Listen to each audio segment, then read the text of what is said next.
ಶ್ರೀ ಪುಣ್ಯಕ್ಷೇತ್ರ ಹಿರೇಕಲ್ಬೆಟ್ಟು ಸಿದ್ದೇಶ್ವರ ಸ್ವಾಮಿ ಮಹಾಪುಣ್ಯಕ್ಷೇತ್ರ. ಇಲ್ಲಿ ಚನ್ನಬಸವೇಶ್ವರ ಸ್ವಾಮಿ, ರಾಮೇಶ್ವರ ಸ್ವಾಮಿ ಅವರು ಐಕ್ಯವಾದಂತಹ ಸ್ಥಳ. ಶ್ರೀ ಗುರು ಬೆಟ್ಟಸಿದ್ದೇಶ್ವರ ಸ್ವಾಮಿ ಕ್ಷೇತ್ರ ಅಂತಂದ್ರೆ ಬಹಳ ಪ್ರಸಿದ್ಧವಾದಂಥದ್ದು. ದೇಶಕ್ಕೆ ಸಿದ್ಧರ ನಾಡು ಅಂತಂದ್ರೆ ಇದು ಹಿರೇಕಲ್ ಕ್ಷೇತ್ರ. ಹಾಗೂ ಬೆಟ್ಟಸಿದ್ದೇಶ್ವರ ಸ್ವಾಮಿ ಪುಣ್ಯಕ್ಷೇತ್ರದಲ್ಲಿ ಸುತ್ತಮುತ್ತ ಹಳ್ಳಿ ದೇವತೆಗಳು, ದೇವಾನ ದೇವತೆಗಳೆಲ್ಲ ಬಂದು ವರ್ಷಕ್ಕೊಮ್ಮೆ ಇಲ್ಲಿ ಗಂಗಾದೇವತಿ ಸ್ಥಳ ಅಂತ, ಗಂಗಾದೇವತಿ ದೊಣೆ ಅಂತ ಇದು. ಈ ದೊಣೆಯಲ್ಲಿ ಪೂಜೆ ಮಾಡ್ಕೊಂಡು, ಗಂಗಾ ಸ್ನಾನ ಮಾಡ್ಕೊಂಡು, ಪೂಜೆ ಮಾಡಿಸ್ಕೊಂಡು, ದೇವಾನ ದೇವತೆಗಳಿಗೆ ಆಶೀರ್ವಾದ ತಗೊಂಡು, ಹಿರೇಕಲ್ ಸ್ವಾಮಿಯ ಆಶೀರ್ವಾದ ತಗೊಂಡು ಪೂಜೆ ಮಾಡಿಸ್ಕೊಂಡು ಹೋಗ್ತಾರೆ. ಈ ಪೂಜಾ ಫಲದಿಂದ ಗಂಗಾ ದೇವತೆಯ ಆ ಜಲದಿಂದ ದೇವಾನ ದೇವತೆಗಳಿಗೂ ಒಂದು ಶಕ್ತಿ ಬರುತ್ತೆ, ಅಂದ್ರೆ ಸಿದ್ಧರ ಆಶೀರ್ವಾದ ಸಿಗುತ್ತೆ. ಆದ್ರಿಂದ ಇದು ಪುಣ್ಯಕ್ಷೇತ್ರ. ಆ ಪುಣ್ಯಕ್ಷೇತ್ರದಲ್ಲಿ ಇದು ಗಂಗಾ ದೇವತೆ ದೊಣೆ ಅಂತ. ಇಲ್ಲಿ ಪ್ರತಿದಿನ ಪೂಜೆ ನಡೆಯುತ್ತೆ. ಈ ದೊಣೆಗೆ ಪ್ರಥಮ ಪೂಜೆ ನಡೆಯೋದು ಇಲ್ಲೇನೆ. ಇಲ್ಲಿ ಪೂಜೆ ಮಾಡಿಕೊಂಡು ಇಲ್ಲಿಂದ ಗಂಗಾ ದೇವತೆಗೆ, ಸ್ವಾಮಿಗೆ ಅಭಿಷೇಕಕ್ಕೆ, ಪೂಜೆಗೆ ಎಲ್ಲ ನೀರನ್ನು ತಗೊಂಡೋಗೋದು, ಗಂಗೆ ಅಂದ್ರೆ ಜಲವನ್ನು ತಗೊಂಡೋಗೋದು ಇಲ್ಲಿಂದನೇ. ಇಲ್ಲಿಂದ ತಗೊಂಡೋಗಿ ಸ್ವಾಮಿಗೆ ಅಭಿಷೇಕವನ್ನು ಮಾಡಿ ಭಕ್ತಾದಿಗಳಿಗೆ ಮಹಾಮಂಗಳಾರತಿ, ಪೂಜಾ ಸೇವಾ ಕಾರ್ಯಗಳನ್ನು ನೆರವೇರಿಸಿಕೊಡ್ತಾರೆ. ಹಾಗೂ ಈ ಪೂಜಾ ಫಲದಿಂದ ಎಲ್ಲಾ ರೀತಿಯಿಂದ ಒಳ್ಳೇದಾಗುತ್ತೆ. ಯಾರು ಇಲ್ಲಿ ಏನೇನು ಕೋರಿಕೆ ಇಷ್ಟಾರ್ಥಗಳನ್ನೆಲ್ಲ ಈಡೇರಿಸಿಕೊಂಡು ಭಗವಂತ ಒಳ್ಳೇದಾಗ್ಲಿ ಅಂತ ಬರ್ತಾರೋ ಅವರಿಗೆಲ್ಲ ಭಗವಂತ ಒಳ್ಳೇದ್ ಮಾಡ್ತಾನೆ. ಆಯುಷ್ಯ ಆರೋಗ್ಯಾದಿಗಳನ್ನು ಕೊಟ್ಟು ಎಲ್ಲಾ ರೀತಿಯ ಸೌಭಾಗ್ಯಗಳನ್ನು ಕೊಟ್ಟು ಕಾಪಾಡ್ತಾರೆ. ಆರೋಗ್ಯದ ದೃಷ್ಟಿಯನ್ನು ಸಹಿತ ಒಳ್ಳೇದಾಗುತ್ತೆ. ಇದು ಸಸ್ಯ ಸಂಜೀವಿನಿ ಅಂತಲೇ ಹೇಳ್ಬೋದು. ಯಾಕೆಂತಂದ್ರೆ ಇದು ಗುಡ್ಡ ಬೆಟ್ಟಗಳ ನಾಡಿನಿಂದ ಸಂಜೀವಿನಿ ಅಂತಂದ್ರೆ ಎಲ್ಲ ಗಿಡ ಮರ ಗುರುಗಳು ಎಲ್ಲ ಇದೆ. ಆದ್ರಿಂದ ಇದರಿಂದ ನೀರು ಕುಡಿಯೋದೇ ಆಗ್ಲಿ, ಒಂದು ಉಸಿರಾಟದ್ದೇ ಆಗ್ಲಿ, ಯಾವುದೇ ಒಂದು ಈ ಕ್ಷೇತ್ರಕ್ಕೆ ಬಂದು ಉಳ್ಕೊಂಡು ಇಲ್ಲಿ ದರ್ಶನ ಮಾಡ್ಕೊಂಡು ಹೋದ್ರೆ ಎಲ್ಲಾ ರೀತಿಯಿಂದ ಆಯುಷ್ಯ ಆರೋಗ್ಯ ಅಭಿವೃದ್ಧಿ ಆಗುತ್ತೆ. ಹಾಗೂ ಗಂಗಾ ದೇವತೆಯಾದಂತ ಈ ಜಾಗ, ಈ ಜಲದಿಂದ ಎಲ್ಲಾ ರೀತಿಯಿಂದ ಒಳ್ಳೇದಾಗುತ್ತೆ. ದೇವಾನ ದೇವತೆಗಳು ಸಹಿತ ವರ್ಷಕ್ಕೊಮ್ಮೆ ಬಂದು ಪೂಜೆ ಮಾಡಿಸ್ಕೊಂಡು ಹೋಗ್ತಾರೆ, ಒಳ್ಳೇದಾಗುತ್ತೆ. ಹಾಗೂ ಮುಂದೆ ಅಲ್ಲಿ ಸ್ವಾಮಿ ಸನ್ನಿಧಾನ ಇದೆ, ಅಲ್ಲಿ ಬೆಟ್ಟಸಿದ್ದೇಶ್ವರ ಸ್ವಾಮಿ ಸನ್ನಿಧಾನ, ಅಲ್ಲಿಗೆ ಹೋಗೋಣ. ಗುರುಗಳೇ, ಇಲ್ಲಿ ಯಾವಾಗ್ಲೂ ನೀರ್ ಇರುತ್ತಾ? ಇಲ್ಲಿ ಯಾವಾಗ್ಲೂ ಇರುತ್ತೆ. ಎಂತ ಬೇಸಿಗೆಲು ಎಂತ ಮಳೆ ಹೋದ್ರೂ ಸಹಿತ ಇಲ್ಲಿ ನೀರಿದ್ದೇ ಇರುತ್ತೆ. ಸ್ವಲ್ಪನಾರು ನೀರಿದ್ದೇ ಇರುತ್ತೆ. ಈ ಗಂಗಾ ದೇವತೆ ಅಂದ್ರೆ ಕ್ಷೇತ್ರ ಅಂದ್ರೆ ಆ ಪುಣ್ಯ ಕ್ಷೇತ್ರ ಅಂದ್ರೆ ಅದೇನೆ. ನೋಡ್ರಿ, ಇಷ್ಟು ದೊಡ್ಡ ಹೈಟಿಗಿದೆ, ದೊಡ್ಡ ಎತ್ತರವಾಗಿದೆ. ಇಲ್ಲಿ ಯಾವ್ದೋ ತರದ ನೀರಿನ ಸರೋವರಗಳು ಯಾವೂ ಇಲ್ಲ. ಬಂಡೆ, ಆ ಬಂಡೆ ಮಧ್ಯದಲ್ಲಿ ಒಂದ್ ಸ್ವಲ್ಪ ನೀರ್ ಇದ್ದೇ ಇರುತ್ತೆ. ಯಾವಾಗ್ಲೂ ದೊಣೆ ಇದೆ ಇಲ್ಲಿ. ಈ ದೊಣೆಲಿ ಯಾವಾಗ್ಲೂ ನೀರಿದ್ದೇ ಇರುತ್ತೆ. ನಮಗೇನ್ ಆಶ್ಚರ್ಯ ಅಂದ್ರೆ ಇಷ್ಟು ಸುತ್ತಮುತ್ತ ಕಾಡಿದೆ, ಬಂಡೆ ಇದೆ, ಅದ್ರ ಮಧ್ಯದಲ್ಲೂ ಕೂಡ ನಮ್ಗೆ ಇಲ್ಲಿ ಗಂಗಾಜಲ ಕಾಣಿಸ್ತಾ ಇರೋದು ನಮ್ಗೆ ಆಶ್ಚರ್ಯ ಅನಿಸ್ತಾ ಇದೆ. ಸೊ ಇದು ಹೇಗ್ ಸಾಧ್ಯ ಅಂತ? ಇದು ಸ್ವಾಮಿ ಆಶೀರ್ವಾದ ಮೇಯ್ನು. ಇಲ್ಲಿ ತಪೋಕ್ಷೇತ್ರ ಅಂತಂದ್ರೆ ಉಪ್ಪೂರು ಮರಳುಸಿದ್ದೇಶ್ವರ ಸ್ವಾಮಿ ಅವರು, ಹಿರೇಕಲ್ ಬೆಟ್ಟ ಸಿದ್ದೇಶ್ವರ ಸ್ವಾಮಿ ಅವರು, ಮರಳುಸಿದ್ದೇಶ್ವರ ಸ್ವಾಮಿ ಅವರು ಇಲ್ಲಿ ತಪಸ್ಸನ್ನು ಮಾಡಿರೋದು. ಇಲ್ಲಿ ಮರಳಪ್ಪನ ದೊಣೆ ಅಂತ ಇದೆ. ಆಗಿನ ಕಾಲದಲ್ಲಿ ಪೂಜೆಗೆ ನೀರಿಲ್ದಾಗ, ನೀರು ತಗೊಂಬರಕ್ ಹೋಗಿದಾಗ ನೀರಿಲ್ದಾಗ ಆ ಬೆತ್ತದಲ್ಲಿ ಸ್ವಾಮಿ ಬಂಡೆಯನ್ನು ಟಚ್ ಮಾಡಿದಾಗ ಅದು ಎರಡು ಹೋಳಾಗಿ ಆ ದೊಣೆಗೆ ನೀರು ಬಂತು. ಅದು ಮರಳಪ್ಪನ ದೊಣೆ ಅಂತ ಇದೆ. ಅದೇ ಇತಿಹಾಸದಲ್ಲಿ ಇದು ಗಂಗಾ ದೇವತೆ ದೊಣೆ ಅಂತಂದು ಇದು ಸಹಿತ ಯಾವಾಗ್ಲೂ ಅಲ್ಲಿ ನೀರಿಲ್ದಿದ್ರು ಇಲ್ಲಿ ಯಾವಾಗ್ಲೂ ಪ್ರಸಿದ್ಧವಾದಂತ ನೀರಿರುತ್ತೆ. ಆ ಶಕ್ತಿ ಅಲ್ಲಿದೆ. ಆ ಸ್ವಾಮಿ ಆಶೀರ್ವಾದದಿಂದ ಪ್ರತಿನಿತ್ಯ ಪೂಜೆಗೆ ಕುಡಿಯಕ್ ನೀರಿಲ್ದಿದ್ರು ಸಹಿತ ಇಲ್ಲಿ ದೊಣೆಲಂತೂ ನೀರಿದ್ದೇ ಇರುತ್ತೆ. ಆದ್ರಿಂದ ಇದು ಬಹಳ ವಿಶೇಷವಾದಂಥದ್ದು. ಇದು ಹಿರೇಕಲ್ ಬೆಟ್ಟ ಸಿದ್ದೇಶ್ವರ ಕ್ಷೇತ್ರ ಆಯ್ತು, ಗಂಗಾ ದೊಣೆ ಆಯ್ತು. ಇಲ್ಲಿ ಸಂತಾನ ವಿಚಾರದರು ಸಹಿತ, ಆರೋಗ್ಯ ವಿಚಾರದರು ಸಹಿತ ಇಲ್ಲಿ ಬಂದು ನೀರು ಹಾಕ್ಸ್ಕೊಂಡ್ರೆ ಎಲ್ಲಾ ರೀತಿಯಿಂದ ಒಳ್ಳೇದಾಗುತ್ತೆ. ಒಂದು ಅದಾದ್ಮೇಲೆ ಅದು ಶ್ರೀ ಚನ್ನಬಸವೇಶ್ವರ ಸ್ವಾಮಿ ಅವರ ಜಾತ್ರಾ, ವಿಶೇಷವಾಗಿ ಜಾತ್ರೆ ನಡೆಯುತ್ತೆ. ಅದು ಕರಡಿ ದೊಣೆ ಅಂತ ವಿಶೇಷವಾಗಿ ಹೆಸರಿದೆ. ಅದಕ್ಕೆ ಕರಡಿ ದೊಣೆ ಅಂತ. ಆ ಕರಡಿ ದೊಣೆಯಲ್ಲಿ ಪುರ ಆಗುತ್ತೆ. ಪುರ ಅಂತಂದ್ರೆ ಸುತ್ತಮುತ್ತ ಹಳ್ಳಿ 48 ಹಳ್ಳಿ ಜನ ಇಲ್ಲಿ ಬರ್ತಾರೆ. ಜಾತ್ರೆ ಬಂದು ಅಲ್ಲಿ ಪುರ ಮಾಡಿ ಸ್ವಾಮಿಗೆ ಎಡೆ ಇಟ್ಟು ಅಲ್ಲಿ ಪೂಜೆ ಮಾಡ್ತಾರೆ ಪ್ರತಿ ವರ್ಷಕ್ಕೊಂದ್ಸಲಿ. ಅಲ್ಲಿ ದೊಣೆ ಇದೆ, ಬಿಲ್ಪತ್ರೆ ಮರ ಮಧ್ಯದಲ್ಲಿದೆ, ಅಲ್ಲಿ ಗದ್ಗೆ ಇದೆ, ಸ್ವಾಮಿಗಳ ಗದ್ಗೆ ಇದೆ. ಅಲ್ಲಿ ಎಲ್ಲಾ ವಿಶೇಷವಾದಂತಹ ಜಾತ್ರಾ ಕಾರ್ಯಕ್ರಮಗಳೆಲ್ಲ ನಡೀತೆ. ಅಲ್ಲಿ ದೊಡ್ಡ ದೊಣೆ ಇದೆ. ಆಗಿನ ಕಾಲದಲ್ಲಿ ನೀರಿಗೆ ಪರಿಸ್ಥಿತಿ ತೊಂದರೆ ಆಗೋದ್ರಿಂದ ಅಲ್ಲಿ ಒಂದು ದೊಡ್ಡ ಬಾವಿ ಕಟ್ಟಿದ್ರು. ಅಲ್ಲಿ ಮಜ್ಜಿಗೆ ಇದ್ದಂಗಿರೋದು ನೀರು. ಅಲ್ಲಿ ಮಜ್ಜಿಗೆ ಹಳ್ಳ ಅಂತಲೂ ಇದೆ, ಪ್ಲಸ್ ದೊಣೆನೂ ದೊಡ್ಡ ಬಾವಿನೂ ಇದೆ. ತುಂಬಾ ವಿಶೇಷವಾದಂಥದ್ದು. ಹಾಗೂ ಇಲ್ಲಿ ಅಜ್ಜ ಅಜ್ಜಿ ಮನೆ ಅಂತ ಇದೆ. ಇಲ್ಲಿ ಅಜ್ಜ ಅಜ್ಜಿ ಮನೆ ಅಂತಂದ್ರೆ ಆಗಿನ ಕಾಲದಲ್ಲಿ ಪೂಜೆ ಮಾಡ್ಕೊಂಡಿದ್ರಂದ್ರೆ ಆ ದೊಣೆಯಲ್ಲಿ ಇದಕ್ಕೆ ಅಜ್ಜ ಅಜ್ಜಿ ಮನೆ, ಒಂದು ಸೇದ ಬಾವಿನೂ ಇದೆ. ಆಗಿನ ಕಾಲ ನೋಡ್ರಿ, ಇಲ್ಲೇನು ಒಂದು ಬಸ್ಸು, ಒಂದು ಬೈಕ್ ಏನು ಬರಲ್ಲ. ಸುಮಾರು 8ರಿಂದ 10 ಕಿಲೋಮೀಟರ್ ನಡ್ಕೊಂಡೇ ಬರ್ಬೇಕು. ಇಲ್ಲೆಲ್ಲ ಸಹಿತ ಭಗವಂತ ಎಲ್ಲಾ ಸೌಲಭ್ಯಗಳನ್ನು ಮಾಡಿಸ್ಕೊಂಡಿದ್ದಾನೆ. ಈಗೆಲ್ಲ ಚೆನ್ನಾಗಿ ಇಂಪ್ರೂವ್ಮೆಂಟ್ ಆಗಿದೆ. ಸ್ವಾಮಿಯ ಶಕ್ತಿ ತುಂಬಾ ಅಪಾರವಾದದ್ದು. ಗುರುಗಳೇ, ಕರಡಿ ದೋಣಿ ಅಂತ ಹೇಳಿದ್ರಿ ನೀವು. ಆ ಕರಡಿ ದೋಣಿ ಅಂತಂದ್ರೆ ಏನ್ ಅರ್ಥ ಕೊಡುತ್ತೆ? ಅದು ಕರಡಿ ದೊಣೆ ಅಂತಂದ್ರೆ ಅಲ್ಲಿ ತುಂಬಾ ಕರಡಿಗಳಿದಾವೆ. ಅಲ್ಲಿ ಒಂದು ದೊಣೆ ಇದೆ, ಚಿಕ್ಕದು ಒಂದು ದೊಣೆ ಅಂತಂದ್ರೆ ಚಿಕ್ಕದು ಈ ತರ ದೊಣೆ ಇದೆ. ಆ ದೊಣೆ ಒಳಗಡೆ ಕರಡಿಗಳು ಸೇರ್ಕೊಳ್ಳೋದಕ್ಕೆ. ಅದಕ್ಕೆ ಕರಡಿದೋಣಿ ಅಂತಂದ್ರೆ ಅಲ್ಲಿ ಏನಂದ್ರೆ ಜಾತ್ರೆಗಳು ನಡೆಯುತ್ತೆ ಪರಿಮನೆ ಅಂತ. ಓಕೆ. ಆಮೇಲೆ ಇಲ್ಲಿ ಮುಂದ್ಗಡೆ ಹೋದ್ರೆ ಮರಳಪ್ಪನ ದೊಣೆ ಇದೆ. ಅದರಿಂದ ಮೇಲಕ್ಕೆ ಕೈಟಿಗೆ ಹೋದ್ರೆ ನಾಟ್ಯ ದಾರಿ ಅಂತ ಇದೆ, ಶಿವ ನಾಟ್ಯ ಆಡುವಂತಹ ದಾರಿ. ಅರ್ಜುನ ಮತ್ತೆ ಶಿವನ ಒಂದು ಯುದ್ಧ ಮಾಡಿದಾಗ ಅಲ್ಲಿ ನಾಟ್ಯ ಆಡುವಂತ ಕ್ಷೇತ್ರ. ಅಲ್ಲಿ ಸ್ವಾಮಿ ಶಿವನ ಪಾದಗಳು ಈಗಲೂ ಸಹಿತ ಇದೆ, ತ್ರಿಶೂಲಗಳು ಇದೆ. ಮತ್ತೆ 7 ಬಾಗಿಲು ಗವಿ ಅಂತ ಇದೆ, ಅಲ್ಲೂ ಇದೆ, ತುಂಬಾ ವಿಶೇಷವಾಗಿ. ಏನ್ ಗವಿ ಅಂತ ಹೇಳಿ. 7 ಬಾಗಿಲ ಗವಿ ಅಂತ. ಓ. ಇದು ಎಷ್ಟು ವರ್ಷಗಳ ಕಾಲಿಂದ ಈ ತರ ನಡ್ಕೊಂಡ್ ಬಂದ ಇದೆ ದೇವಸ್ಥಾನಗಳು ನಿಮಗ್ ತಿಳಿದಿರೋ ಹಾಗೆ? ನಮಗ್ ತಿಳಿದ್ರೆ ನಮ್ಮ ಅಜ್ಜ ನಮ್ಮ ತಾತ ಮುತ್ತಾತ್ಗೆ ಗೊತ್ತಿಲ್ಲ, ಇದು ಇತಿಹಾಸನೇ ಇಲ್ಲ. Okay. ಎಲ್ಲದಕ್ಕಿಂತ ದೊಡ್ಡ ಗುರು ಅಂತಂದ್ರೆ ಸಿದ್ದಪ್ಪ. ಎಲ್ಲಾ ಸಿದ್ರು ಅಂತ ಏನಿದ್ದಾರೆ ಅದಕ್ಕೆಲ್ಲ ಮೇನ್ ಇವರು. ನಮಗ್ ಬಂದಿರೋ ಮಾಹಿತಿ ಪ್ರಕಾರ ಇದು ಒಬ್ಬರು ಸಿದ್ಧಾರೂಢರು ಇದನ್ನ ತಪಸ್ ಮಾಡಿ ಜಾಗನ ಹೊಲಿಸ್ಕೊಂಡಿರೋ ಅಂತದ್ದು ಅಂತ. ಹೌದು. ಅದ್ರ ಬಗ್ಗೆ ನಿಮ್ಗೆ ಏನಾದ್ರು ಮಾಹಿತಿ ಇದೆಯಾ? ಇದು ಸಿದ್ದಪ್ಪ ಅಂತಂದ್ರೆ ಸಿದ್ಧಾರೂಢರು ಅಂತ ಸಿದ್ದಪ್ಪಾಜಿ ಅವರು ಇಲ್ಲಿ ತಪಸ್ ಮಾಡಿ ಇಲ್ಲಿನ ಕ್ಷೇತ್ರಕ್ಕೆ ಜನಗಳ ಒಂದು ಪ್ರಶಾಂತ, ಅವ್ರು ಏನು ಹುಡುಕೋದು ಅಂತ ಪ್ರಶಾಂತವಾದಂತ ಸ್ಥಳ, ಕಾಡಿನ ಮಧ್ಯದಲ್ಲಿ ಯಾರು ನಿಶಬ್ದವಾದಂತ ಸ್ಥಳದಲ್ಲಿ ಅವರು ತಪಸ್ಸನ್ನು ಗೈದರು. ಶಿವನ ಆರಾಧಕರು ಅವ್ರನ್ನ ಶಿವನನ್ನ ಸ್ಮರಣೆ ಮಾಡಿಕೊಂಡು ಸಿದ್ಧರ ನಾಡಾಗಿ ಭಕ್ತರ ಕಷ್ಟ ಕಾರ್ಪಣ್ಯಗಳನ್ನು ನೀಗಾಸ್ಕೊಂಡು ಎಲ್ಲಾ ರೀತಿಯಿಂದ ಒಳ್ಳೇದು ಮಾಡಿಕೊಂಡು ನಮ್ಮ ಪುಣ್ಯಕ್ಕೆ ಭಗವಂತ ನಮ್ಮ ಕ್ಷೇತ್ರದಲ್ಲಿ ನಮ್ಮ ಸನ್ನಿಧಾನದಲ್ಲಿ ನಾವೇ ಧನ್ಯವಾದ. ಓಂ ನಮಸ್ತೆ ಅಸ್ತು ಭಗವಾನ್ ವಿಶ್ವೇಶ್ವರಾಯ ಮಹಾದೇವಾಯ ತ್ರಂಬಕಾಯ ತ್ರಿಪುರಾಂತಕಾಯ ತ್ರಿಗಾಗ್ನಿಕಾಲಾಯ ಕಾಲಾಗ್ನಿರುದ್ರಾಯ ನೀಲಕಂಠಾಯ ಮೃತ್ಯುಂಜಯಾಯ ಸರ್ವೇಶ್ವರಾಯ ಸದಾಶಿವಾಯ ಶ್ರೀಮನ್ಮಹಾದೇವಾಯ ನಮಃ. ತತ್ಪುರುಷಾಯ ವಿದ್ಮಹೇ ಸಿದ್ಧಿರಂ ಸಿದ್ಧಿಪುರುಷಾಯ ಧೀಮಹಿ ತನ್ನೋ ಹಿರೇಕಲ್ಬೆಟ್ಟ ಸಿದ್ದೇಶ್ವರ ಸ್ವಾಮಿ ಪ್ರಚೋದಯಾತ್. ಶ್ರೀ ಗುರುಬೆಟ್ಟ ಸಿದ್ದೇಶ್ವರ ಸ್ವಾಮಿ ಕ್ಷೇತ್ರ ಮಹಾಪುಣ್ಯ ಕ್ಷೇತ್ರ, ಅರಸೀಕೆರೆ ತಾಲೂಕ್ ರಾಮನಹಳ್ಳಿ ಅಲ್ಲಿ ಫಾರೆಸ್ಟ್ ನಲ್ಲಿ ಇರುವಂತಹ ಕ್ಷೇತ್ರ ಹಿರೇಕಲ್ಬೆಟ್ಟ ಸಿದ್ದೇಶ್ವರ ಸ್ವಾಮಿ. ರೋಡಿನಿಂದ ಮೇನ್ ರೋಡಿನಿಂದ ಇಲ್ಲಿಗೆ 8 ರಿಂದ 9 ಕಿಲೋಮೀಟರ್ ಆಗುತ್ತೆ. ಇದಕ್ಕೆ ಯಾವುದೇ ತರ ವೆಹಿಕಲ್ಸ್ಗಳು ಏನೇ ಬರಲ್ಲ, ಎಲ್ಲ ನಡ್ಕೊಂಡೇ ಬರಬೇಕು, ಪಾದಯಾತ್ರೆನೇ ಬರಬೇಕು. ಇದರಿಂದ ಯಾರೇ ಒಂದು ಸಿದ್ದಪ್ಪ ಅಂತ ಹೆಸರು ಹೇಳ್ಕೊಂಡ್ ಬಂದವರಿಗೆ ಯಾವುದೇ ತರ ಆಯಾಸ ಆಗಲ್ಲ, ಯಾವುದೇ ಒಂದು ಕಾಡು ಪ್ರಾಣಿಗಳಿಗಾಗಿ ಸಿಗಲ್ಲ. ಯಾರಿಗೂ ಸಹಿತ ಏನೋ ಇವತ್ತಿನವರೆಗೂ ಆಗಿ ಏನೋ ಒಂದು ಪ್ರಾಣಿಗಳು ದುಷ್ಟಾರಿಷ್ಟಗಳು ಏನೋ ಸಹಿತ ಸಿಗೋದಿಲ್ಲ. ಎಲ್ಲಾ ರೀತಿಯಿಂದ ಒಳ್ಳೇದಾಗುತ್ತೆ.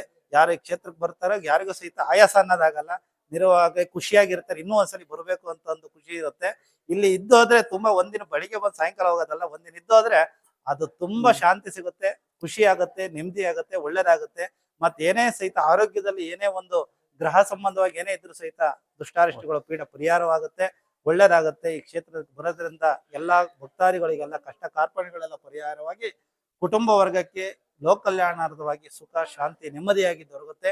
ಈ ಬೆಟ್ಟ ಸಿದ್ದೇಶ್ವರ ಸ್ವಾಮಿ ಯಾರು ದರ್ಶನ ಮಾಡ್ಕೊಂತಾರೆ ಅವರೇ ಪುಣ್ಯವಂತರು, ಅವರಿಗೆ ಒಳ್ಳೇದಾಗುತ್ತೆ. ಇದು ಅರಸೀಕೆರೆಯಿಂದ ಬರ್ಬೇಕಾದ್ರೆ ಮೇನ್ ರೋಡ್ ಅಲ್ಲಿ ರಾಮನಹಳ್ಳಿ ಆರ್ಚ್ ಇದೆ, ಶ್ರೀ ಗುರು ಬೆಟ್ಟ ಸಿದ್ದೇಶ್ವರ ಸ್ವಾಮಿ ನಿಲಯಕ್ಕೆ ದಾರಿ ಅಂತಂದಿದೆ. ದೊಡ್ಡದಾಗ ಹೊಸದಾಗ ಒಂದು ಆರ್ಚ್ ಮಾಡಿದ್ದಾರೆ. ಆ ಆರ್ಚ್ ಇಂದ ರಾಮನಹಳ್ಳಿ ಕಡೆಯಿಂದ ಬರ್ಬೋದು. ಹಾಗೂ ಜಾಸ್ತಿ ಬರೋದು ರಾಮನಹಳ್ಳಿ ಕಡೆಯಿಂದಲೇ. ಮತ್ತು ಶಂಕರನಹಳ್ಳಿ ಅಂತ ಇದೆ, ಅಲ್ಲೊಂದ್ ಸ್ವಲ್ಪ ತುಂಬಾ ಅದೊಂದ್ ಸ್ವಲ್ಪ ದೂರ ಆಗುತ್ತೆ, ಆ ಕಡೆಯಿಂದನೂ ಬರ್ಬೋದು. ಈಗ ಜೇಶಿಪುರ ಅಂತ ಇದೆ, ಜೇಶಿಪುರದಲ್ಲೂ ಬರ್ಬೋದು. ನಾಗವೇದಿ ಅಂತ ಇದೆ, ನಾಗವೇದಿ ಕಡೆಯಿಂದಲೂ ಬರ್ಬೋದು. ಎಲ್ಲಾ ರೀತಿಯಿಂದಲೂ ಇದು ತುಂಬಾ ಬರೋಕೆ ಅನುಕೂಲ ದಾರಿಗಳಿದೆ. ಇದು ಸಿದ್ಧರ ನಾಡು, ಸಿದ್ಧರ ಬೆಟ್ಟ. ಇದರಲ್ಲಿ ತುಂಬಾ ದೇವಾನ ದೇವತೆಗಳಿದೆ. ಅಂದ್ರೆ ಮಲೆಕಲ್ ಮಾರುತಿಯಿಂದ ಹಿಡಿದು ಶಂಕರೇಶ್ವರದಿಂದ ಹಿಡಿದು ಕೊಟ್ಟೂರು ಬಸವೇಶ್ವರದಿಂದ ಹಿಡಿದು ಎಲ್ಲಾ ದೇವಾನ ದೇವತೆಗಳು, ಕೆಂಗಲ್ ಸಿದ್ದೇಶ್ವರದಿಂದ ಹಿಡಿದು ಎಲ್ಲಾ ರೀತಿಯಿಂದ ಈ ಸಿದ್ಧರ ಬೆಟ್ಟದಲ್ಲಿ ಇದೆ. ಎಲ್ಲಾ ದೇವಾನ ದೇವತೆಗಳು ಸಹಿತ ಇಲ್ಲಿ ಬಂದು ಸ್ವಾಮಿ ಆಶೀರ್ವಾದವನ್ನು ಪಡ್ಕೊಂಡು ಹೋಗ್ತಾರೆ. ಅಂದ್ರೆ ಮನುಷ್ಯರಿಗಿಂತ ದೇವರೇ ಬರ್ತಾ ಇದಾರೆ ಅಂದ್ರೆ ಮನುಷ್ಯರನ್ನ ಅವನ ಆಶೀರ್ವಾದ ತುಂಬಾ ಪ್ರಾಮುಖ್ಯತೆ ಒಳ್ಳೆಯದಾಗುತ್ತೆ. ಹಾಗೂ ಬೆಟ್ಟ ಸಿದ್ದೇಶ್ವರ ಸ್ವಾಮಿಯಿಂದ ಇಲ್ಲಿಂದ ಸನ್ನಿಧಾನದಿಂದ ಗಂಗಾದೇವತೆ ಇದೆ. ಗಂಗಾದೇವತೆ ದರ್ಶನ ಮಾಡಿಕೊಂಡು ಮರಳಪ್ಪನ ದೊಣೆ ಅಂತ ಇದೆ, ಅದು ಕುಪ್ಪೂರು ಮರಳು ಸಿದ್ದೇಶ್ವರ, ಚಿನಾಳ್ಳಿ ತಾಲೂಕು ಕುಪ್ಪೂರು ಮರಳು ಸಿದ್ದೇಶ್ವರ ಸ್ವಾಮಿ ಅವರು ತಪಸ್ಸನ್ನು ಆಚರಿಸಿದ್ದಾರೆ. ಅಂದ್ರೆ ಇಲ್ಲಿ ಸಿದ್ಧಿ ಪಡ್ಕೊಳಕ್ಕೆ, ಅವರು ಸಿದ್ಧಿ ಪುರುಷರಾಗಕ್ಕೆ ಇಲ್ಲಿ ತಪಸ್ ಮಾಡಿದ್ದಾರೆ. ಅವರಿಗೆ ಮರಳು ಸಿದ್ದೇಶ್ವರ ಮನೆದೇವರು ಯಾರು ಅಂದ್ರೆ ಸಿದ್ದಪ್ಪನೆ, ನಮ್ಮ ಬೆಟ್ಟ ಸಿದ್ದಪ್ಪನೆ. ಆ ಮಂದೇವ್ರನ್ನ ಇಲ್ಲಿ ತಪಸ್ ಮಾಡಿ ಆ ಪೂಜೆ ಮಾಡ್ಕೊಬೇಕಾರೆ ಆ ನೀರಿಲ್ಲ, ಗಂಗಾದೇವತೆ ಇಲ್ಲ ಅಂದಾಗ ಆ ಬೆತ್ತದಿಂದ ಗಂಗಾದೇವತೆ ಬಾ ಅಂತಂದ ಕರೆದಾಗ ಬೆತ್ತದಿಂದ ಸೋಕ್ತಾಗ ಬಂಡೆ 2 ಒಳಗೆ ಗಂಗಾದೇವತೆ ಬಂದಿದೆ. ಅದು ಮರಳಪ್ಪನ ದೊಣೆ ಅಂತ ಇದೆ. ಆ ಮರಳಪ್ಪನ ದೊಣೆಯಿಂದ ಮೇಲ್ಗಡೆ ಹೋದ್ರೆ 7 ಬಾಗಿಲನ ಗವಿ ಅಂತ ಇದೆ.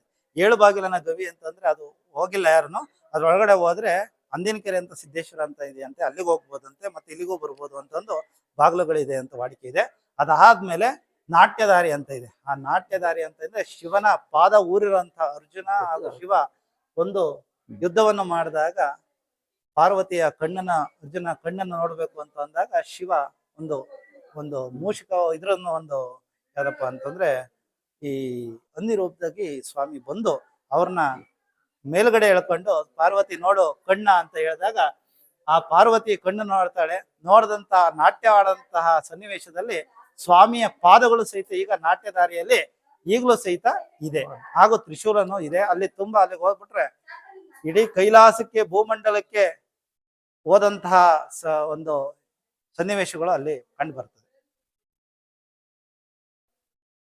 ನಮ್ಮ ಮೂಲ ಅರ್ಚಕರು ತುಂಬಾಪುರ ಗ್ರಾಮದ ಸೋಮಣ್ಣನವರು ಅಂತ ಅಂದ್ಬಿಟ್ಟು ಇವರು ಗದ್ದಿಯ ಪೂಜೆ ಮಾಡೋರು. ಸ್ವಾಮಿ ಬೆಟ್ಟಸಿದ್ದಪ್ಪ ಸ್ವಾಮಿಯನ್ನ ಪೂಜೆ ಮಾಡೋಂಥವ್ರು.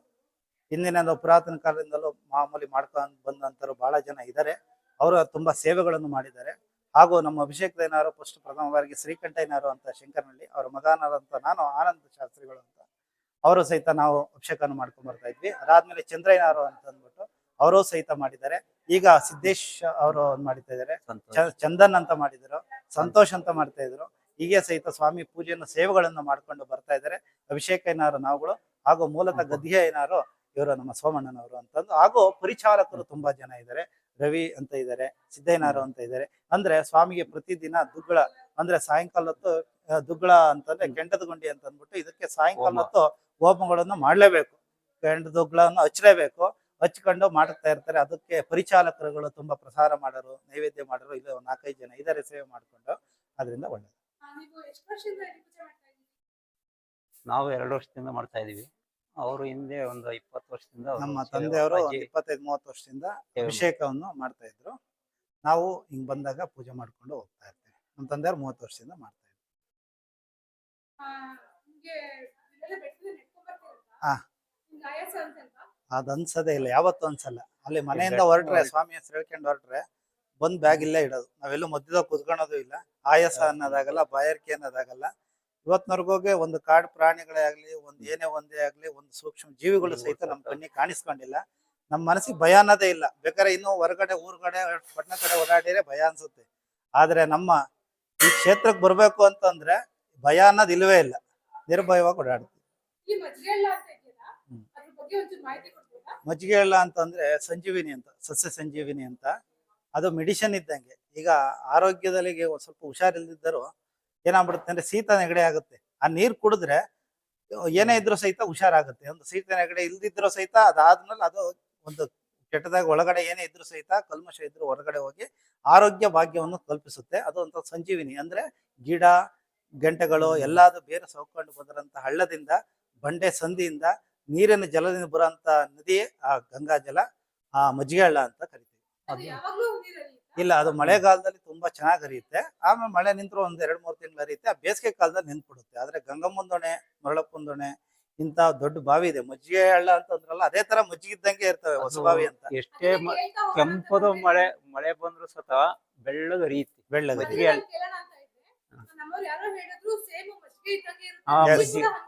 Correct. ತಂದಿದಾರೆ ನೋಡ್ರಿ, ಕುಡ್ದು ನೋಡ್ರಿ. ಆ ಬಾವಿಯಿಂದ ತಂದಿದ್ದಾರೆ. ಅವು ಕುಡ್ದು ನೋಡ್ರಿ, ಫಿಲ್ಟರ್ ನಿಮ್ಮ ಕಾವೇರಿ ನೀರಿನ ಆ ಮಜ್ಜಿಗೆ ಹಳ್ಳ ಅನ್ನೋದು ಇದೆಯಲ್ಲ, ಅದ್ರಿಗೆ ಸಾಂಬಾರ್ ಮಾಡಿದ್ರೆ ಆಗ್ಲಿ, ಇಲ್ಲಿ ಏನೇ ಪ್ರಸಾದ ಮಾಡಿದ್ರೆ ಅದ್ರ ಟೇಸ್ಟ್ ತುಂಬಾ ಚೇಂಜ್ ಇರುತ್ತೆ. ಮತ್ತೆ ಆ ನೀರ್ ಕುಡಿದ್ರೆ ಅಮೃತ ಇದ್ದಂಗೆ ಇರುತ್ತೆ. ಇದು ಮಹಿಮೆ ಅಂತಂದ್ರೆ ಬಹಳ ದೊಡ್ಡ ಗುರು. ಹಿರೇಕಲ್ ಬೆಟ್ಟ ಸಿದ್ದೇಶ್ವರ ಸ್ವಾಮಿ ಅಂತಂದ್ರೆ ಜಗತ್ತಿಗೆ ದೊಡ್ಡ ಗುರು. ಈ ಸ್ವಾಮಿಯ ಮಹಿಮೆ ಅಂತಂದ್ರೆ ತುಂಬಾ ಅಪಾರವಾದದ್ದು. ಅವ್ರ ಬಗ್ಗೆ ನಮ್ಗೆ ಹೇಳ್ಕೊಳ್ಳೋಷ್ಟು ಒಂದು ಇದಿಲ್ಲ. ಆದ್ರೂ ಸಹಿತ ಅವರ ಒಂದು ಅವರ ಆಶೀರ್ವಾದದಿಂದ ತುಂಬಾ ದೊಡ್ಡ ಗುರು ಅಂತಂದ್ರೆ ಸುತ್ತಮುತ್ತ ಹಳ್ಳಿ ದೇವರುಗಳು ನೋಡಿರ್ಬೋದು. ಎಲ್ಲಾ ದೇವರುಗಳು ಊರುಗಳಲ್ಲಿ ದೇವರುಗಳು ಇರ್ತವೆ. ಆ ದೇವರುಗಳಿಗೆ ಶಕ್ತಿ ಕೊಡನೆ ಅಂದ್ರೆ ಈ ಪರಮಾತ್ಮ. ಈ ಪರಮಾತ್ಮನಿಗೆ ವರ್ಷಕ್ಕೊಂದು ಸರಿ ಶ್ರಾವಣ ಮಾಸದಲ್ಲಿ ಬಂದು ಸ್ವಾಮಿಗೆ ಬಂದು ಇಲ್ಲಿ ಸನ್ನಿಧಾನ ಉಳ್ಕೊಂಡು ಗಂಗಾ ಸ್ನಾನವನ್ನು ಮಾಡ್ಕೊಂಡು ಇಲ್ಲಿ ಸ್ವಾಮಿಗೆ ಅಭಿಷೇಕವನ್ನು ಮಾಡ್ಕೊಂಡು ಅವ್ರ ಆಶೀರ್ವಾದ ತಗೊಂಡು ಹೋಗ್ತಾರೆ. ವರ್ಷಕ್ಕೆ ಒಂದ್ ಸರಿ ಬಂದ್ರು ಸಹಿತ ಅವ್ರ ಆಶೀರ್ವಾದ ಸದಾಕಾಲ ಇರುತ್ತೆ. ಏನೇ ಒಂದು ಅಪ್ಪಣೆ, ಒಂದು ಕಷ್ಟ ಕಾರ್ಪಣ್ಯಗಳು ಜನಗಳು ಅಂತ ಕೇಳ್ಕೊಂತ ಊರಕ್ಕೆ ಇಲ್ಲಿ ಹೊತ್ತಕ್ಕೆ ಬರ್ತಿದ್ದಾರೋ ಅಲ್ಲಿ ಕೇಳ್ಕೊಂಡ್ರು ಸಹಿತ ಅವ್ರು ಹೇಳೋದು ಇವ್ರ ಮುಖಾಂತರನೇ. ಇವ್ರ ಕಡೆ ಆಶೀರ್ವಾದ ತಗೊಂಡು ಇವ್ರು ಏನ್ ಹೇಳ್ತಾರೆ ಅವ್ರು ನಿರ್ಧಾರವಾಗಿ ಹೇಳ್ತಾರೆ. ಆದ್ರೂ ಸಹಿತ ಬರೋ ಅಂತರು ಭಗವಂತನಿಗೆ ಯಾರು ಈ ಸನ್ನಿಧಾನಕ್ಕೆ ಬರ್ತಾರೆ ಎಲ್ಲಾ ಕಷ್ಟ ಕಾರ್ಪಣ್ಯಗಳನ್ನ ಹೊಡ್ಕೊಂತಾರೆ, ಒಳ್ಳೇದಾಗುತ್ತೆ. ಇವ್ರು ನಮ್ದರಿಗೆ ಎಲ್ಲಾರು ಉದ್ಧಾರ ಆಗಿದ್ದಾರೆ, ಚೆನ್ನಾಗಿದ್ದಾರೆ. ಇವರ ತಪಸ್ಸು ಸಿದ್ಧಿ ಮಾಡಿರೋದು ಅಂತ ಇವರೇ ಸಿದ್ಧಿ ಪುರುಷರು. ಇವರಿಗೆ ಸಿದ್ಧಿ ಅನ್ನೋದೇ ಇಲ್ಲ, ಸಿದ್ಧಿನೇ ಇವ್ರದು. ಆದ್ರಿಂದ ಶಿವನ ಅನುಗ್ರಹ ಇವ್ರದು. ಇವರ ತಪಸ್ಸು ಅನ್ನೋದಕ್ಕಿಂತ ಇವರು ಅಂತ ಲೋಕ ಕಲ್ಯಾಣಾರ್ಥವಾಗಿ ಎಲ್ಲಿ ಸಿದ್ಧರ ನಾಡು ಸಿದ್ದೇಶ್ವರ ಅಂತ ಇದೆ ಅಲ್ಲೆಲ್ಲ ತಪಸ್ ಮಾಡಿರೋದು, ಪಾದ ಊರಿರೋದು ತಪಸ್ ಇಲ್ಲಿ ಬಂದು ನೆಲೆಸಿರೋದು. ತಪಸ್ ಮಾಡಿರೋದು. ತಪಸ್ಸು. ಜೈನ ಎಷ್ಟು ವರ್ಷ ಕಾಲ ಅಂತ ಏನಾದ್ರು ಮಾಹಿತಿ ಇದೆಯಾ? ಈ ಮಾಹಿತಿ ಅನ್ನೋದೇ ಇಲ್ಲ, ಪುರಾತನ ನಮ್ಮ ತಾತ ಮುತ್ತಾತ ಕಾಲವರೆಗೂ ಗೊತ್ತಿಲ್ಲ. So, ನೀವು ಪರಂಪರೆಯಾಗಿ ಇಲ್ಲೇ ಪೂಜೆ ಮಾಡ್ಕೊತಾ ಬಂದಿದ್ದೀರಾ? ಬಂದಿದ್ದೀವಿ. ಇದು ಧೂಳ್ತದ ಗುಂಡಿ ಅಂತ ಇದೆ. ಹಾಗೂ ಪ್ರತಿನಿತ್ಯ ಸ್ವಾಮಿಯವರಿಗೆ ಪ್ರತಿದಿನ ಬೆಳಿಗ್ಗೆ 6 ಗಂಟೆಗೆ ಗಂಗಾ ದೇವತೆಯಿಂದ ಗಂಗಾ ಜಲ ಬಂದು ಸ್ವಾಮಿಗೆ ಅಭಿಷೇಕ ಆಗುತ್ತೆ. ಸ್ವಾಮಿಗೆ ಒಳಗಡೆ ಗರ್ಭಗುಡಿ ಗದ್ಗೆಯಲ್ಲಿ ಸ್ವಾಮಿ ಪೂಜೆ ಆಗ್ತಾರೆ. ಪೂಜೆ ಆದ್ಮೇಲೆ ಚನ್ನಬಸವೇಶ್ವರ ಸ್ವಾಮಿ ಅಂತ ಗದ್ಗೆ ಇದೆ. ಅವರು ಫಸ್ಟ್ ಅಂದ್ರೆ ಅಜ್ಜ ಯಾರು ಅಂತಂದ್ರೆ ಅವ್ರ ಇತಿಹಾಸನೇ ಗೊತ್ತಿಲ್ಲ. ಅವರು ಸಹಿತ ಸ್ವಾಮಿ ಪೂಜೆ ಮಾಡಕ್ ಬರೋರಂತೆ, ಸಿದ್ದಪ್ಪನ ಪೂಜೆ ಮಾಡಕ್ಕೆ. ಅವ್ರು ಸೇವೆ ಇವರು ಮಾಡ್ಕೊಂಡಿದ್ರು. ಕ್ಷೇತ್ರ ತುಂಬಾಪುರ ಇವ್ರದ್ದು. ಆ ತುಂಬಾಪುರದಿಂದ ಸ್ವಾಮಿ ಬರೋರಂತೆ, ಅವ್ರು ಸ್ವಾಮಿ ಪೂಜೆ ಮಾಡಕ್ಕೆ. ಆಗಿನ ಕಾಲದಲ್ಲಿ ಅವ್ರು ಬರ್ಬೇಕಾರೆ ಹುಲಿಗಳು ಬರೋವಂತೆ ಅವ್ರ ಜೊತೆಗೆ ಸ್ವಾಮಿ ಪೂಜೆಗೆ ಬರ್ಬೇಕಾರೆ. ಅವಾಗ ಬಂದು ಇದು ಪೂಜೆ ಮಾಡ್ಕೊಂಡು ಹೋಗ್ರಂತೆ. ಅವರು ಜೀವಂತ ಕಾಯವಾಗಿದ್ದಾರೆ ಚನ್ನಬಸವೇಶ್ವರ ಸ್ವಾಮಿ ಅಂತ. ಅಲ್ಲಿ ರಾಮೇಶ್ವರ ಸ್ವಾಮಿ ಅಂತ ಇದೆ, ಅದು ಸಹಿತ ತುಂಬಾ ಕ್ಷೇತ್ರವಾದಂಥದ್ದು. ಆ ಪ್ರಥಮ ಬಾರಿಗೆ ಅಲ್ಲಿ ಬರ್ಬೇಕಾದ್ರೆ, ರಾಮನಹಳ್ಳಿಯಿಂದ ಬರ್ಬೇಕಾದ್ರೆ ಬಾದೆ ಬಸವಣ್ಣ ಅಂತ ಇದೆ, ಅದು ನಂದಿ. ನಂದಿ ಅಂತಂದ್ರೆ ಅದಕ್ಕೆ ಬಾದೆ ಬಸವಣ್ಣ. ಏನೇ ಒಂದು ಕೋರಿಕೆಗಳಿದ್ರು ಸಹಿತ ಅಲ್ಲಿಗೆ ಬಾದೆ ಹುಲ್ಲು ಹಾಕಿದ್ರೆ ಯಾವುದೇ ಒಂದು ಬಾಧಿತನ ಅಂದ್ರೆ ಯಾವುದೇ ಒಂದು ತೂಕವಾದಂಥದ್ದು ಭಾರವಾದಂಥ ಕಷ್ಟ ಕಾರ್ಪಣ್ಯಗಳೆಲ್ಲ ಹರಿದೋಗುತ್ತೆ, ಒಳ್ಳೇದಾಗುತ್ತೆ ಅಂತ. ಇದು ಸಿದ್ದೇಶ್ವರ ಸ್ವಾಮಿ ಅಂದ್ರೆ ಮಹಾ ಮಹಿಮೆ, ಮಹಾ ಪುಣ್ಯಕ್ಷೇತ್ರ, ಶಿವನ ಅವತಾರ. ಇವರ ಮಹಿಮೆಯನ್ನು ವರ್ಣಿಸಕ್ಕಾಗಲ್ಲ. ಇವರಿಂದ ತುಂಬಾ ಜನ ಒಳ್ಳೇದಾಗುತ್ತೆ. ಇವ್ರನ್ನ ಕೋರಿಕೆಗಳಿಗೆಲ್ಲ ಈಡೇರಿಸ್ಕೊಂಡ್ರೆ ಖಂಡಿತವಾಗೂ ಒಳ್ಳೇದಾಗುತ್ತೆ. ನೀವು ಎಲ್ಲರೂ ಕೋರಿಕೆ ಈಡೇರುತ್ತೆ ಅಂತ ಹೇಳಿದ್ರಿ. ಹ್ಮ್. ನಮ್ಮವ್ರು ಯಾರೋ ಹೇಳ್ತಿದ್ರು ನೀವು ಕುತ್ಕೊಂಡು ಅರ್ಕೆ ಕೇಳಿ ಹ್ಮ್. ನಿಮ್ಗೆ ಅರ್ಕೆ ಸಿದ್ಧಿಸುತ್ತೆ ಅಂತ. ಹೌದು. ಅದು ಯಾವ ತರ ಅಂತ ಹೇಳ್ಬೋದು? ಅವರು ನಿಮ್ಮ ಕೋರಿಕೆಗಳಂತಂದ್ರೆ ಮನಸ್ಸಿನಲ್ಲಿ ಏನಾದ್ರು ಒಂದು ಅರಸ್ಕೊಂತಾರೆ. ಸಂತಾನ ವಿಚಾರ ಆಗಿರ್ಬೋದು, ಯಾ ಮದುವೆ ವಿಚಾರವಾಗಿರ್ಬೋದು, ಊರಲ್ಲಿ ಜಮೀನಲ್ಲಿ ತೋಟ ತಗೊಂಬೋದು, ಇಲ್ಲ ಬೋರ್ ಹಾಕ್ಸೋದಿರ್ಬೋದು, ಏನೇ ಒಂದು ಅವರು ಪರ್ಸನಲ್ ಕೋರಿಕೆಗಳು ಏನೇ ಇದ್ರು ಸಹಿತ ಕೇಳ್ಕೊಂತಾರೆ. ಏನಪ್ಪ ಇದಾಗುತ್ತೆ ಅನ್ನಂಗಿದ್ರೆ ಪ್ರಸಾರ ಆಗತ್ತೆ, ಅಂದ್ರೆ ಬೆಸ ಸಂಖ್ಯೆ ಬರುತ್ತೆ. ಇಲ್ಲ ಅದಾಗಲ್ಲ ಕಣ ಅಂತಂದ್ರೆ ಸರಿ ಅದು ನೀನು ಅದಕ್ಕೆ ಒಂದು ಪ್ರಯತ್ನ ಪಡ್ಬೇಡ ಅಂತಂದ್ರೆ ಸರಿ ಸಂಖ್ಯೆ ಆಗುತ್ತೆ. ಇಲ್ಲ ನಮಗೊಂದು ಬೋರ್ವೆಲ್ ಒಂದು ತೋಟದಲ್ಲಿ ಬೋರ್ ಕೊರಿಸ್ಬೇಕು ಅಂದ್ರೆ ಅದು ಒಳ್ಳೇದಾಗುತ್ತೆ. ಆ ಪಾಯಿಂಟ್ 1-2 ಪಾಯಿಂಟ್ ಮಾಡ್ಸಿದೀವಿ, ಒಂದೇ ಪಾಯಿಂಟ್ ಆಗುತ್ತೆ ಅಂದ್ರೆ ಬೆಸ ಕೊಡ್ತು ಅಂದ್ರೆ ಅದು ನೀರು ಖಂಡಿತವಾಗ್ಲೂ ಸಿಗುತ್ತೆ. ಇದರಿಂದ ತೀರ್ಥಕಾಯಿ ನಿಂಬೆಹಣ್ಣು ತಗೊಂಡೋಗಿ ಬೋರ್ವೆಲ್ ಹತ್ರ ಇಟ್ಟು ಪೂಜೆ ಮಾಡಿಸಿ ಅದನ್ನ ಗಂಗಾಜಲದಿಂದ ಒಳ್ಳೇದಾಗುತ್ತೆ. ಆಮೇಲೆ ಇನ್ನೊಂದು ಮಾತು ಕೇಳ್ಬೇಕು. ಇದ್ಯಾವ್ದು ಮುಜರಾ ಇಲಾಖೆಗೆ ಸೇರಿದ್ಯಾ? ಇಲ್ಲ. ಸರ್ಕಾರದ ಅನುದಾನಗಳನ್ನು ಇಲ್ಲ, ಇಲ್ಲ. ಇಲ್ಲ ಇಲ್ಲ ಆ ತರದ್ದು ಎಲ್ಲಾ ಭಕ್ತಾದಿಗಳು ಭಕ್ತಾದಿಗಳು. ಭಕ್ತಾದಿಗಳಿಂದ ಎಲ್ಲಾ ಭಕ್ತರಿಂದ ಯಾರು ಏನ್ ಕೇಳಲ್ಲ, ಅವ್ರಿಗೆ ಸ್ವಯರ್ಜಿತವಾಗಿ ಅವರೇ ತಗೊಂಡ್ಬಂದು ಅವರೇ ಸೇವೆ ಮಾಡ್ಕೊಂಡು ಹೋಗ್ತಾರೆ ಅಷ್ಟೇ. ಬೇಡಿಕೆ ಇರ್ಬೋದಲ್ಲ, ಇಲ್ಲ, ಇಲ್ಲ, ಇಲ್ಲ. ದೇವಸ್ಥಾನ ಇದಕ್ ಸರ್ಕಾರದಿಂದ ಬೇಡಿಕೆ ಬೇಡ. ಇವ್ರಿಗೆ ಏನು ಬೇಡ, ಇವರು ಇವ್ರು ನಿರಾಕಾರ. ಕೇಳೋದೇ ಇಲ್ಲ. ಇವ್ರೇನು ಭಕ್ತರುಗಳು. ನಿರಾಕಾರ. ಇವರಿಗೆ ಅದ್ ಬೇಕು ಭಕ್ತರುಗಳು ಇದ್ ಬೇಕು ಅನ್ನೋದೇನಿಲ್ಲ. ಸ್ವಾಮಿ ಒಂದು ಪೂಜೆ, ಅವ್ರಿಗೊಂದು ಶಾಂತಿ ನೆಮ್ಮದಿ ಅಷ್ಟೇನೆ, ಇನ್ನೇನೇ ಇಲ್ಲ. ಅವ್ರೇನು ಇಂಥದೇ ಬೇಕು, ನನಗೆ ಹಿಂಗೆ ಬೇಕು, ಈ ತರನೇ ಮಾಡ್ಬೇಕು ಅನ್ನೋದೇನಿಲ್ಲ. ಇವರಿಗೆ ನೈವೇದ್ಯ ಒಂದು ಮರ್ತಿಗೆ, ಮಣ್ಣಿನ ಮರ್ತಿಗೆಲ್ಲ ಮಾಡೋದು, ಮಟ್ಟಿಗೆ ಅದನ್ನೇ ನೈವೇದ್ಯ ಅಂದ್ರೆ ಲೆಕ್ಕ ಹಾಕಿ. ಇವ್ರು ಏನ್ ಕೇಳ್ಕೊಂತಾರೆ, ಏನೂ ಕೇಳಲ್ಲ. ಯಾವ ತರ ನೈವೇದ್ಯ ಮಾಡ್ತೀರಾ? ಇವರಿಗೆ ಮುದ್ದೆ ಪ್ರಸಾದ ಅಂತಂದ್ರೆ ತುಂಬಾ ಶ್ರೇಷ್ಠ. ಶ್ರೇಷ್ಠವಾದದ್ದು. ಮುದ್ದೆ ಅಥವಾ ಭಕ್ತಾದಿಗಳು ಮುದ್ದೆ ಮಾಡಿದಾಗ ಎಲ್ಲ ಸ್ವೀಟ್, ಒಬ್ಬಟ್ಟು, ಒಬ್ಬಟ್ಟು ಅಡುಗೆ. ಪಾಯಸ ಆ ತರ ಒಂದು ವಿಶೇಷವಾಗಿ ಮಾಡ್ತಾರೆ. ಅದು ಮಡಿಯಿಂದ ಮಾಡ್ತಾರೆ.